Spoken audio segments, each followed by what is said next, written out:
My name is Whitney George. I'm mainly a composer and a conductor, but I'm really a creator in many mediums. I most often experiment in sound and theater, but my creative outlets spread liberally to other forms like fashion and photography. I recreate most of these endeavors with the Curiosity Cabinet, a close-knit group of collaborators, many of whom are also interdisciplinary artists.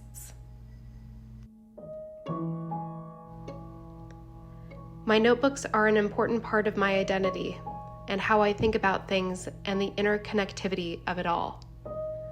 I have a notebook with me at all times, and they contain everything I might be thinking about, musically or otherwise.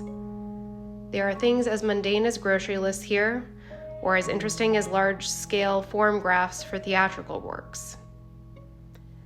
Composition and making art doesn't happen in a vacuum.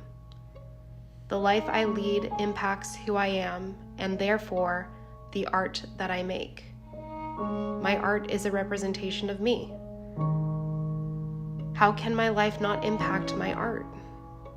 I'm often frustrated when we, musicologists or other observers, talk about art as though it wasn't impacted by the other things we experience when we make it.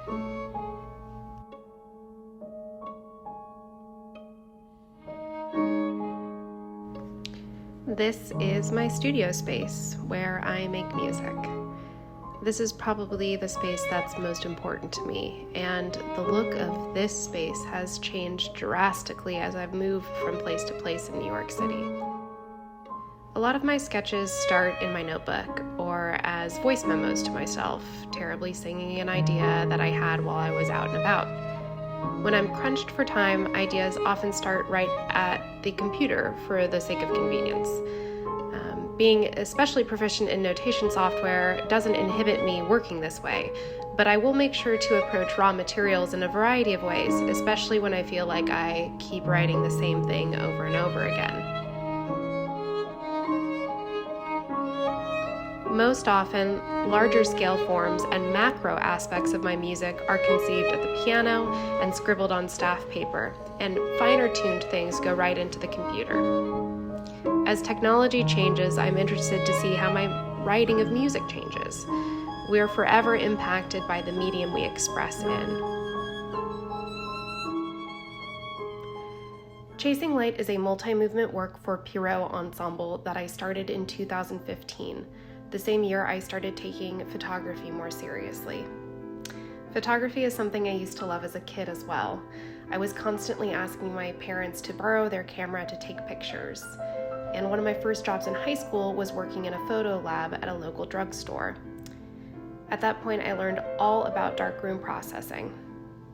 In photography, light is always the subject, and I thought it would make for an interesting, immersive experience to combine music with an ambient or abstract light setting. Photography involves framing and often reframing, and I think those two structures bleed into how I think about writing music as well.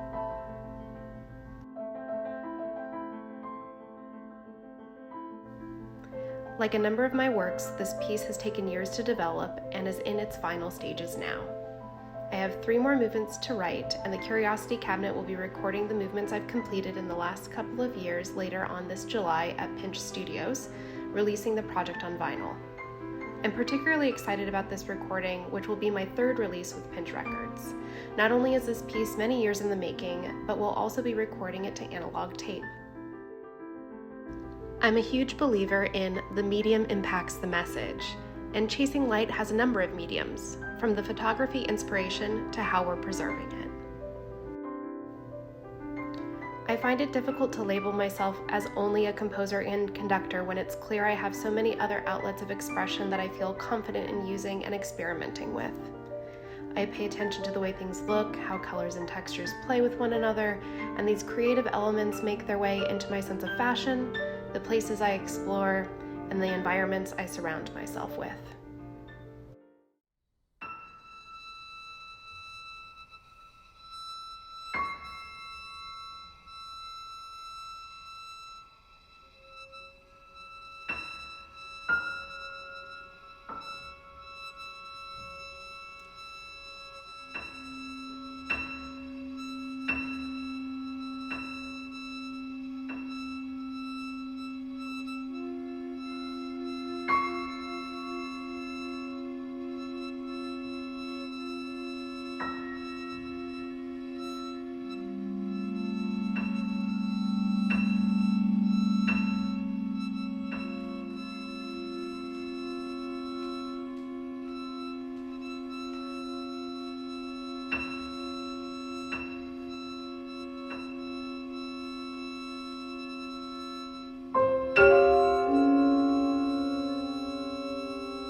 Solitude and Secrecy is a multi-movement work for chamber ensemble that I started during the pandemic. Lockdown was incredibly isolating for many artists whose mediums were impacted by the lack of connectivity. As a composer who is generally interested in larger scale works like opera and stage theater, I felt my voice to be very irrelevant at that time.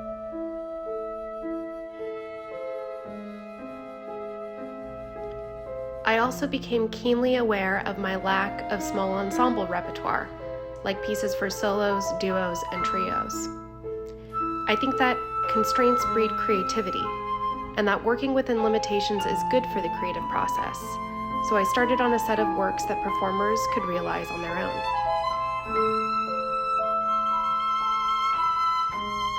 The instruction pages and the record cover and backside are original pieces of art by me. I have long experimented with collage, and they appear in a number of places, from my notebooks to my dwelling spaces. I am fascinated with the concepts of repurposing and reframing, which manifest in a number of different ways in my life, but especially in my creative environments, like where I create music, how I present myself, and what my productions look like. The first work I completed in the Solitude and Secrecy set was a solo piano piece, but later works were more inventive, thinking about both process and product. When I Dream of You is a piece I originally meant to be a very personal work, something you create for yourself instead of an audience. The flute part is multi-tracked and is meant to be performed at the same time every day for a full week, sort of like a scheduled meditation. The work is written for Lindsay Eckenroth, a close friend and constant collaborator within the Curiosity Cabinet. It was originally realized in isolation during the lockdown, and we later recorded the work at Pinch Records.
Home is the first of 3 radio dramas I've been working on with librettist Brittany Goodwin. Working within the constraints of the pandemic and lockdown, we were looking to create meaningful art that could be enjoyed within your own home, and that should be enjoyed within your own home. We found the format of radio drama, incorporating voice actors and imaginary theater with music, to be a compelling idea. We recorded Home, which is scored for a modest force of 4 instrumentalists and overdubbed the narration. At this point in the pandemic, seeing a closed-knit group of people was the only possibility. The instrumental accompaniment is also limited to 1 woodwind player for safety purposes. We followed a similar format for AXEMAN and have plans to expand the set with a 3rd pandemic-themed radio drama, Chinatown, later on this year. Home is my 2nd setting of a text inspired by Charlotte Perkins Gilman, the author of The Yellow Wallpaper, which I have adapted into a chamber opera.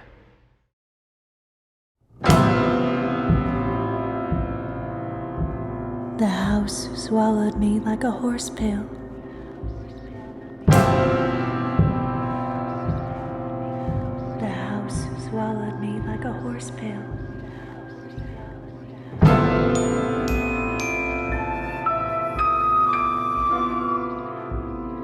If the walls had a gag reflex, I'd be nestled inside the lining of its throat.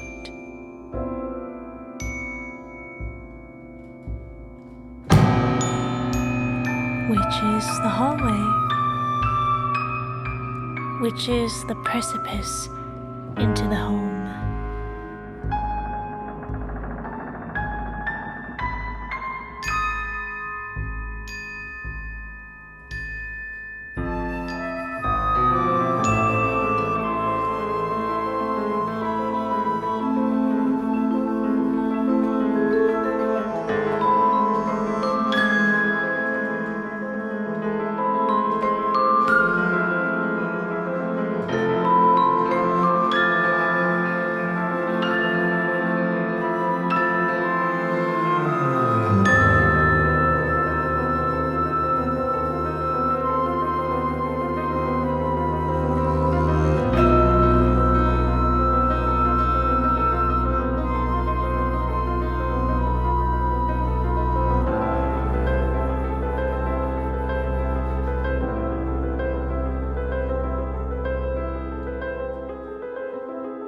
Growing up, the words my friends used to describe my childhood house were sterile, like a doctor's office.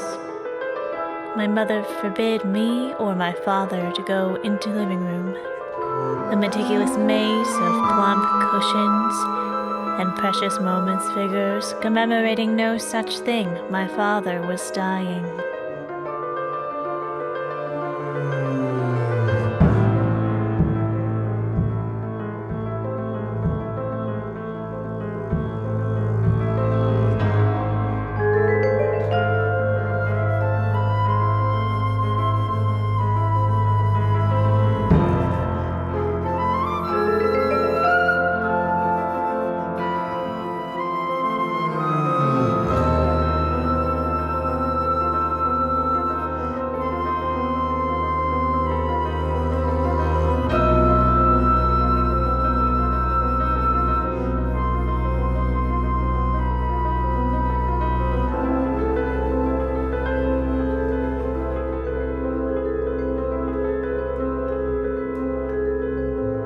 And he wasn't allowed to breathe in the living room. We couldn't have cancer in the living room. And yes, the irony of this shatters to the floor, just like those little statuettes forming the eggshells you walked upon in that house.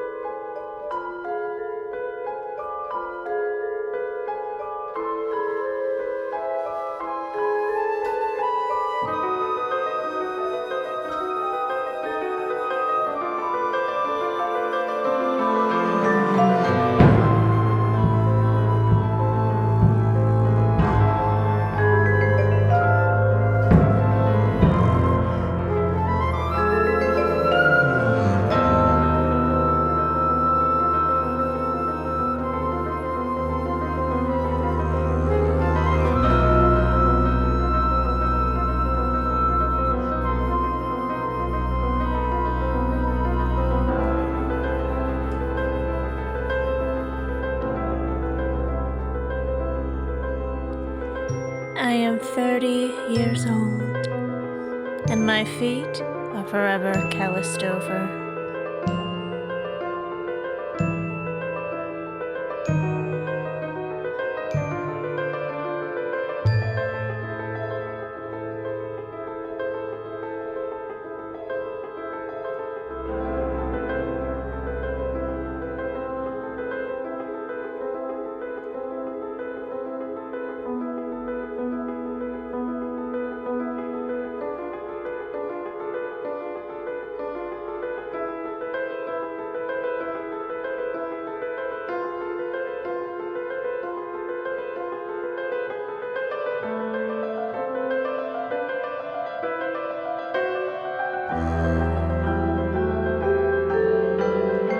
There's something outside. There's something out there killing us. The bricks that sheathe the insulation much grow a thicker skin. Outside. The air barrier behind the facade holds its breath.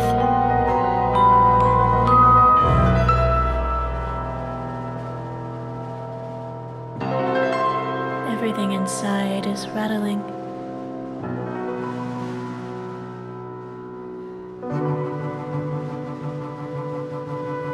A womb of worry. There's something out there killing us.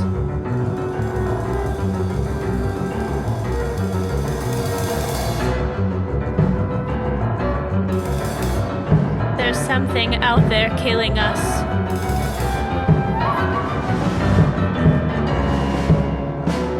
There's something out there killing us.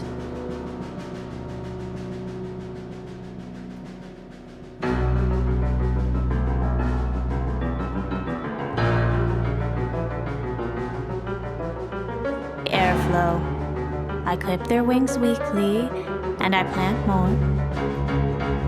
They live in tin cans that held pinto beans, tomato sauce, pesto, and they stretch desperately to the window to go back to where they belong. I feel terribly. I do. But there's something out there killing us.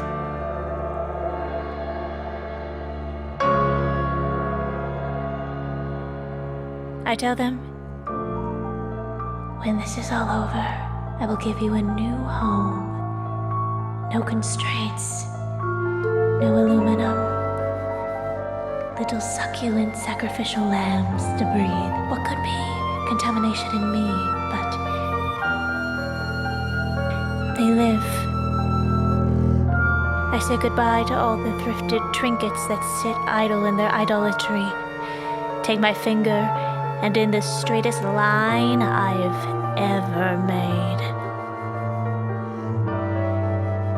rub from left to right, a pile of dust. What is dust beyond a constant reminder that time is excelling and we are still in the house? That it's a web of skin, hair, soil, bacteria. It stares at me as if to say, you created me, it's all your fault.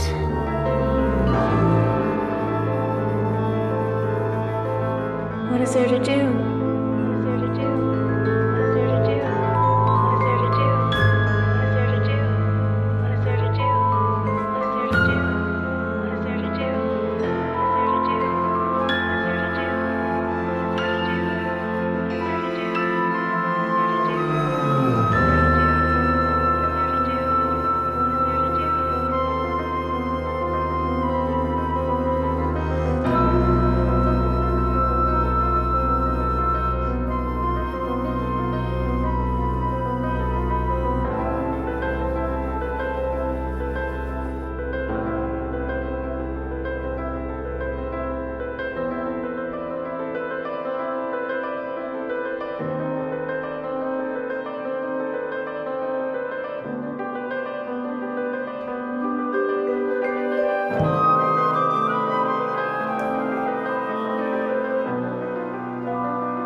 Everything is wet.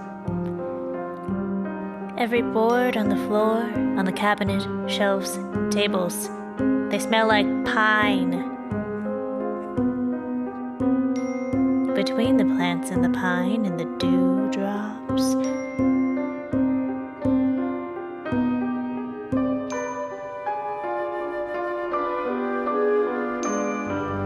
I am sealed.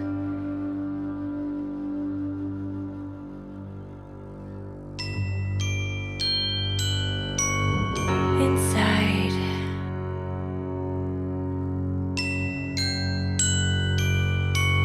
Everything is wet. But it cannot hurt me.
Thanks for tuning in to learn a little bit more about me, the Curiosity Cabinet, and the art that I create.